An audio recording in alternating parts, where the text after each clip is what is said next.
বাংলাদেশ সহ সারা পৃথিবীতেই গণমাধ্যম বা সাংবাদিকতা জগতের একটা নতুন পর্বের মধ্যে প্রবেশ করে বসে আছে এবং এই পরিস্থিতিতে সবচেয়ে বেশি চ্যালেঞ্জের মধ্যে পড়ে গিয়েছে সাংবাদিকতার পেশাটা। এবং এই পেশাটা এত চ্যালেঞ্জের মধ্যে পড়েছে যে সত্য অনুসন্ধান করাই যার পেশা, নিশ্চয়ই কোনো রাষ্ট্র সরকার নিঃস্বার্থভাবে তাদেরকে টাকা দিয়ে রাষ্ট্রের বিরুদ্ধে সরকারের বিরুদ্ধে তথ্য অনুসন্ধান করার জন্য টাকা ব্যয় করতে থাকবে, ট্যাক্সের টাকা ব্যয় করতে থাকবেই এবং সেটা ব্যয় করার একটা নিয়ম কানুন তৈরি হবে।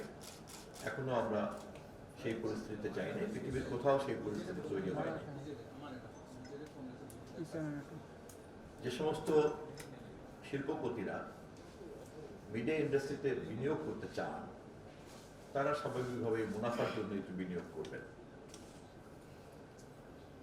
এবং যে সমস্ত বিজ্ঞাপনদাতারা গণমাধ্যমের উপরে ভর করে তাদের পণ্যের প্রচার করবেন তারাও চাইবেন তাদের মতো করেই পণ্যের প্রচার বক্তব্যটা প্রকাশিত হোক, ছড়িয়ে পড়ুক।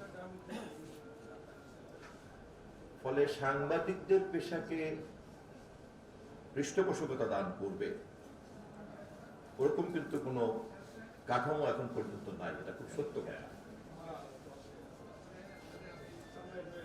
কিন্তু কিন্তু কোন সভ্য দেশই, কোন সভ্য সমাজই পৃথিবীতে এগোতে পারে না যদি সে তার সমাজের প্রকৃত চিত্র প্রতি মুহূর্তে নিয়মিতভাবে গণমাধ্যমে এবং সাংবাদিকতার মাধ্যমে আয়নার মতো প্রতিফলিত করতে না পারে।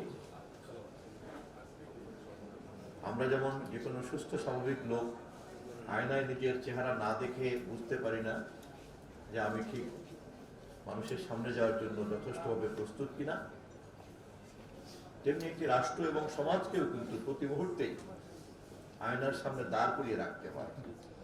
তাহলে সে ভুল পথে যেতে পারে, সে একটা ভুল গন্তব্যে যেতে পারে যা জনগণের জন্য, মানুষের জন্য ক্ষতি হয়ে যেতে পারে। এবং এই কাজটা করার দায়িত্বই হচ্ছে সাংবাদিকতার মূল লক্ষ্য। এবং যে সমস্ত ব্যক্তিবর্গরা জেনে শুনে এই ধরনের একটা মহৎ পেশার মধ্যে যুক্ত হয়েছেন, যুক্ত হচ্ছেন, যুক্ত হবেন, আমি গভীরভাবে তাদের প্রতি শ্রদ্ধা জানাই। কারণ এই পেশাতে বিত্তবান হওয়ার কোনোই সম্ভাবনা নেই, কিন্তু এই পেশাতে নিজের বিবেক এবং মেধা চর্চা করার অনেক বড় একটা সুযোগ আছে। এবং তাদের এই ব্যক্তিত্ব, মেধা, দেশপ্রেম, মানবপ্রেম চর্চা করার এই পেশাকে গ্রহণ করতে পেরে তারা নিজেরা যে সুখের অনুভূতি পান, ওটাই তাদের বড় পুরস্কার। কিন্তু সাংবাদিকতার পেশাকে যদি একটি রাষ্ট্র বা সমাজ আমরা টিকিয়ে না রাখতে পারি, তাহলে সমাজ এবং রাষ্ট্রকে প্রতি মুহূর্তে আয়নার সামনে দাঁড় করিয়ে রাখতে আমরা ব্যর্থ হয়ে যাব। অতএব রাষ্ট্রের প্রয়োজনেই, সমাজের প্রয়োজনেই, দেশের প্রয়োজনেই, মানুষের প্রয়োজনেই দায়িত্বশীল সাংবাদিকতাকে সবসময় জীবন্ত রাখতে হবে, সজাগ রাখতে হবে, আয়নার মতো কাজ করবে, সারাক্ষণ সমাজকে দেখা যাবে, রাষ্ট্রকে দেখা যাবে।